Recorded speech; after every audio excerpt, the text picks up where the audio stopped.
तो दोस्तों आज का हमारा जैविक खेती का जो संजीवक टॉपिक है बहुत इम्पोर्टेंट है, जिसके बारे में हम लोग नोट्स और सारी जानकारी देखने वाले हैं, तो बने रहेगा हमारे साथ। संजीवक एक प्रकार का तरल जैविक खाद है, लिक्विड ऑर्गेनिक मैन्योर, जिसका उपयोग मिट्टी को सूक्ष्म जीवों को समृद्ध करने और उसकी उर्वरा शक्ति, सॉइल फर्टिलिटी तथा जैविक गतिविधि बायोलॉजिकल एक्टिविटी को बढ़ाने के लिए किया जाता है।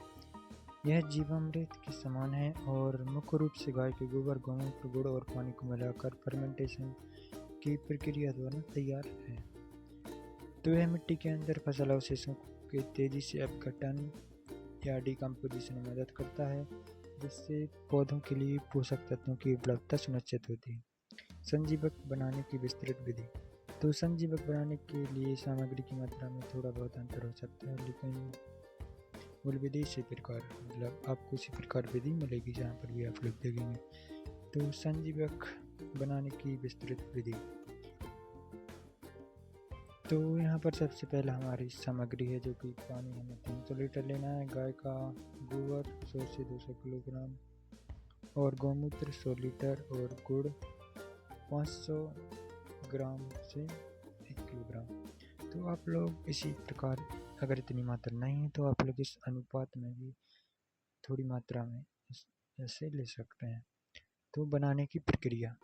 तो सबसे पहले मिश्रण तैयार करना। तो 500 लीटर या उससे अधिक क्षमता वाले एक बंद ड्रम या कंटेनर में 300 लीटर पानी लें।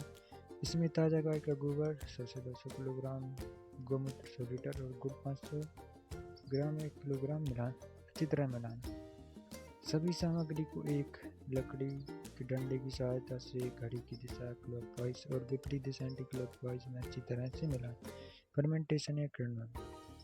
ड्रम को ढक्कन से बंद करके 10 दिनों के लिए छायादार स्थान पर किण्वन के लिए छोड़ दें। नियमित हलचल। किण्वन के दौरान इस मिश्रण को दिन में 2 बार सुबह और शाम अच्छी तरह से हिलाना आवश्यक है, ताकि हवा का संचार बना रहे और सूक्ष्म जीवों का विकास ठीक से हो सके। तैयारी। तो 10 दिनों के बाद संजीवक का घोल उपयोग के लिए तैयार हो जाता है। तो संजीवक का उपयोग और लाभ। तो उपयोग की विधि। तो संजीवक का उपयोग मिट्टी में जीवन की पुनर्जीवित करने के लिए किया जाता है और इसे आमतौर पर 3 चरणों में इस्तेमाल की सलाह दी जाती है। बुआई से पहले प्री सोइंग। तो खेत की जुताई के बाद इसे मिट्टी पर छिड़काव या सिंचाई जल के साथ प्रयोग किया जा सकता है। बुआई के 20 दिन बाद 20 days आफ्टर सोइंग DS। तो खड़ी फसल में सिंचाई जल इरिगेशन वाटर के साथ या पानी में छिड़काव के रूप में। तो बुआई के 45 दिन बाद दूसरे अनुप्रयोग की तरह ही उपयोग करें। अनुपात। उपयोग से पहले तैयार घोल को आमतौर पर 20 गुना पानी के साथ पतला किया जाता है। छिड़काव। इसे फव्वारा या ड्रिप सिंचाई प्रणाली के माध्यम से भी किया जाता है। जैविक खेती में लाभ। तो इसके लाभ के बारे में हम लोग देखने वाले हैं। तो मिट्टी की उर्वरता में वृद्धि।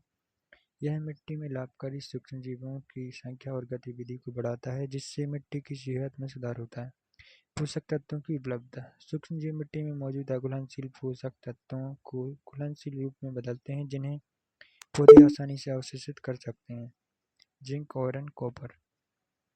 अवशेषों का अपघटन। यह फसल अवशेषों और जैविक कचरे के तेजी से अपघटन में मदद करता है, जिससे मिट्टी को जैविक कार्बन प्राप्त होता है। उत्पादकता में सुधार। इसके नियमित उपयोग से फसल की पैदावार और गुणवत्ता दोनों में सुधार होता है। सस्ता और टिकाऊ। यह स्थानीय और प्राकृतिक संसाधनों से तैयार किया जाता है। इसे रासायनिक खादों की तुलना में बहुत सस्ता और पर्यावरण के अनुकूल विकल्प बनाता है। तो दोस्तों हम लोग देख चुके हैं सारी जानकारी। तो संजीवक क्या है, कैसे काम करता है, और दोस्तों सभी टॉपिक ऑर्गेनिक फार्मिंग के आप लोग अगर किसी भी टॉपिक पर चाहिए तो आप लोग कमेंट कर सकते हैं, और सभी टॉपिक आपको प्लेलिस्ट पर मिल जाएंगे, तो चैनल पर जाकर देख सकते हैं प्लेलिस्ट को। वीडियो देखने के लिए धन्यवाद दोस्तों।